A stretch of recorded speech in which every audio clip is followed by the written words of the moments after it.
আসসালামু আলাইকুম। শুরু করছি চ্যানেল আই কৃষি সংবাদ। সাথে আছি আমি আনিকা জাহিন। এখনকার এই সংবাদ আয়োজন একই সঙ্গে চ্যানেল আইয়ের ইউটিউব চ্যানেল এবং চ্যানেল আইয়ের ওটিটি প্ল্যাটফর্ম আই স্ক্রিনে লাইভ স্ট্রিম হচ্ছে। দেশের দক্ষিণাঞ্চলে আমন মৌসুমের শেষ দিকে এসে ব্যস্ত সময় পার করছেন ভোলার উপকূলীয় ও চরাঞ্চলের কৃষক। অনুকূল আবহাওয়া ও পর্যাপ্ত বৃষ্টিপাতে এ বছর আমন ধানের ফলন ভালো হয়েছে। ভোলা থেকে হারুন আর রশিদের তথ্য ও ভিডিও চিত্রে রাজীব আহমেদের রিপোর্ট। অনুকূল আবহাওয়া ও পর্যাপ্ত বৃষ্টিপাতে এবছর ভোলায় আমন ধানের ভালো ফলন হয়েছে। কয়েক দফা বৃষ্টির পর রোদ থাকায় ধান পাকতেও তেমন সমস্যা হয়নি। অনেক এলাকায় স্থানীয় জাতের পাশাপাশি উচ্চ ফলনশীল জাতের আমন ধানও চাষ হয়েছে। পরিবার পরিজন ও প্রতিবেশীদের সহযোগিতায় অনেকেই দল বেঁধে ধান কাটছেন।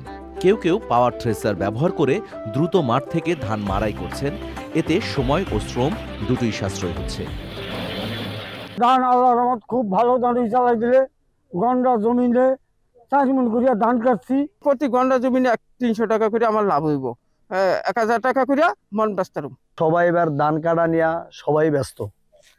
অন্যান্য সময় থেকে এবার আমাদের ধান ভালো হয়েছে। আমাদের ধান কাটা শেষ, মারার কাজও শেষ, এখন বাড়ি নিতেছি।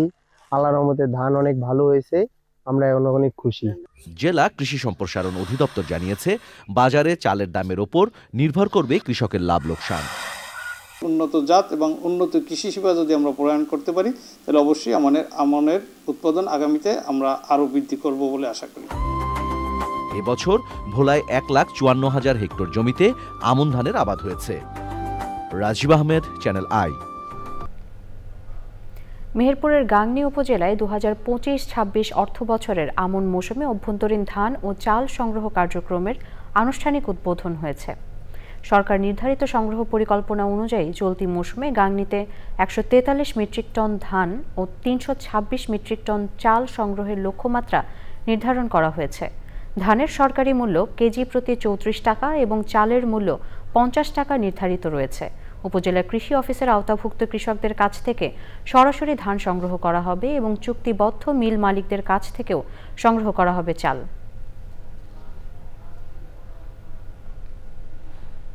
ঠাকুরগাঁওয়ের রানী সংকৈল উপজেলায় ডিলারদের কাছে সারের পর্যাপ্ত সরবরাহ না থাকায় মারধরের শিকার হয়েছেন একজন উপসহকারী কৃষি কর্মকর্তা।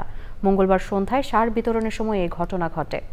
গুরুতর আহত অবস্থায় ওই কৃষি কর্মকর্তাকে প্রথমে রানী সংকৈল হাসপাতালে এবং পরে উন্নত চিকিৎসার জন্য দিনাজপুর মেডিকেল কলেজ হাসপাতালে ভর্তি করা হয়। স্থানীয়রা জানান, চলতি রবি মৌসুমে গম, ভুট্টা ও সরিষা চাষের জন্য বাজারে চাহিদা অনুযায়ী সার না থাকায় দীর্ঘদিন কৃষকদের মধ্যে অসন্তোষ ছিল। এই পরিস্থিতিতে উমরাডাঙ্গি বাজারে মালিক ট্রেডার্সের প্রতিনিধি মোজাম্মেল হোসেন সার বিতরণ শুরু করলে চরম বিশৃঙ্খলা দেখা দেয়। এক পর্যায়ে 5টি ভ্যানে করে 5 জন কৃষক একজনের নামেই 33 বস্তা সার নিয়ে যাওয়ার চেষ্টা করলে পরিস্থিতি চরম আকার ধারণ করে।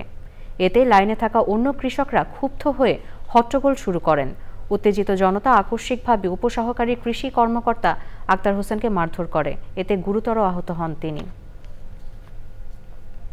উচ্চমূল্যের মশলা, ফসল, পেঁয়াজ ও রসুন আবাদে ব্যস্ত সময় কাটাচ্ছে জাজিরার কৃষক। বিনা চাষ পদ্ধতিতে ঝুঁকি কম থাকায় ও তুলনামূলক ফলন বেশি হওয়ায় কৃষক এদিকেই বেশি ঝুঁকছেন। মাটির উপযোগিতা অনুযায়ী পেঁয়াজ, রসুনের আবাদ ও ফলন বাড়াতে কাজ করছে স্থানীয় কৃষি বিভাগ। শরীয়তপুর প্রতিনিধি এস.এম. মুজিবুর রহমানের রিপোর্ট।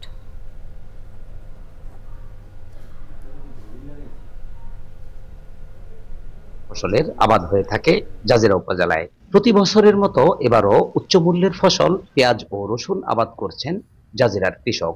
তবে ভরা মৌসুমে পেঁয়াজ রসুন আমদানি বন্ধের দাবি কৃষকদের।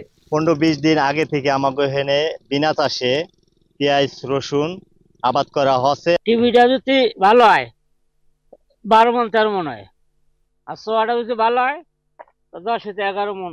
যখন পেঁয়াজ রসুনটা আসে তখন দেখা যায় যে বাইরেতে পেঁয়াজ রসুন আসে পড়ে, ওই ক্ষেত্রে দেখা যায় যে আমাদের লাভটা একটু কম হয়। যদি বাইরেতে একটু কম আসে তাহলে আমরা গৃহস্থরা লাভটা একটু বেশি হয়। পরিকল্পিতভাবেই পেঁয়াজ ও রসুন আবাদ ও ফলন বাড়াতে কাজ করছে কৃষি বিভাগ।